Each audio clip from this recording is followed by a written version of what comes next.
A man is sitting in a dark parking lot at 11 p.m., engine off, doing nothing. He's not waiting for anyone.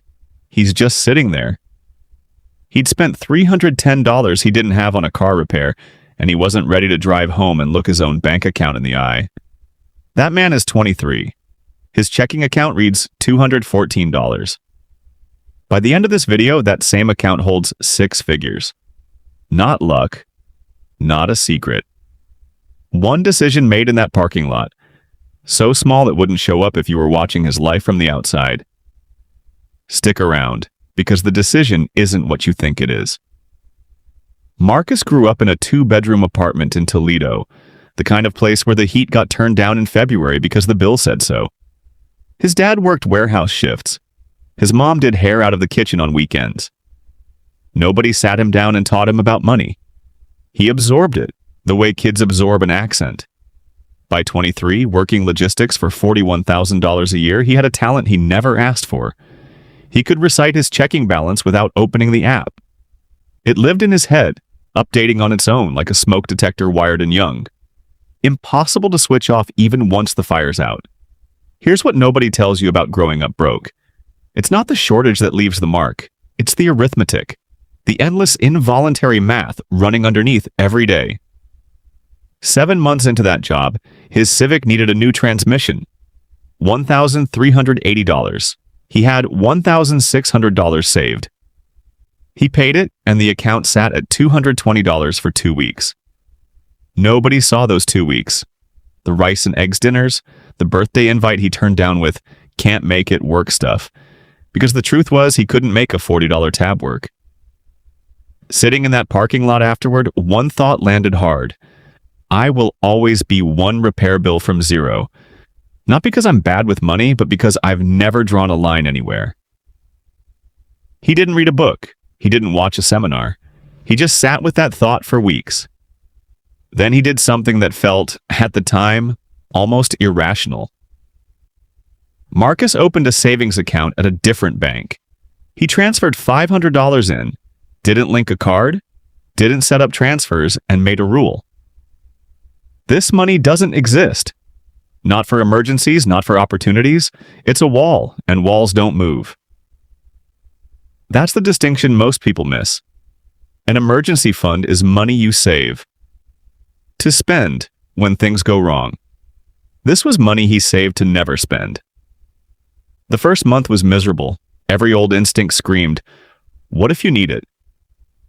3 weeks in, his water heater died $340 to replace.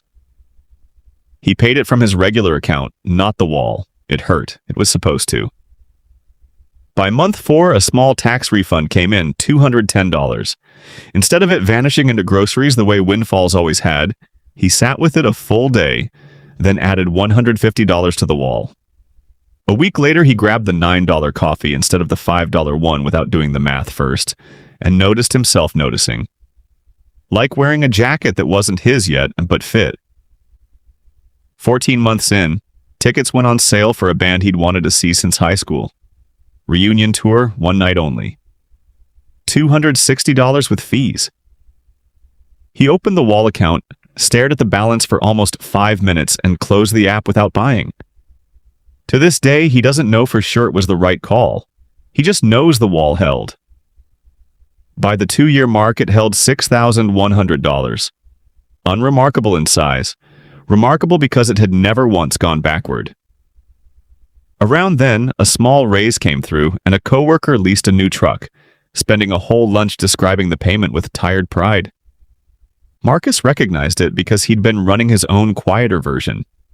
The slightly too nice apartment, the way he described his job at parties. He didn't announce anything. He just let the lease run out, moved somewhere plainer, and kept the same cracked dashboard Civic. Pulling into a client meeting later, he caught himself steering toward the far end of the lot, out of old habit, so his beat-up car wouldn't sit next to anyone else's. He stopped mid-turn, backed up, and parked in a normal spot. Nobody saw it. He didn't think about it again for years. Marcus started freelance consulting on the side, underpricing himself because the old wiring still whispered, "Don't push it, they might say no." But he delivered exactly what he promised, every time. 3 weeks later, a stranger named Ellis texted asking about his availability. Someone Marcus had never met, who'd heard about him through people Marcus had never spoken to. That was the moment it landed. His name could walk into rooms he'd never been in, carrying a reputation he didn't realize he was building. It was the only asset in his life that predated his first dollar, and he started protecting it the way he protected the wall. 2 years later, a much bigger contract came across his desk. 6 figures attached to a well-known name. A little digging revealed how that company actually operated. Corners cut, terms quietly rewritten after handshakes. He said no. He drafted a message walking it back, read it twice, didn't send it. 2 days later, he ran the numbers again, as if they'd changed. They hadn't. He went for a run he hadn't taken in months, and by the end of the week, the second guessing was gone. The wall now held just under $30,000. At 31, after a year and a half of research, Marcus closed on a small rental property 3 hours away. After mortgage, insurance, and maintenance, it produced $380 a month. Not wealth, not freedom, but the first time money had ever produced something without his labor attached. He sat with that for a whole Sunday morning, just understanding something he'd only known in theory before.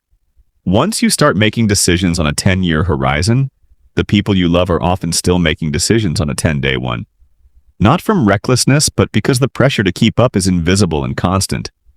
His sister bought a house she couldn't comfortably sustain under the same kind of pressure. He said what he could say once. She bought anyway. Months later, she posted photos of a renovated kitchen. He liked the post and meant it.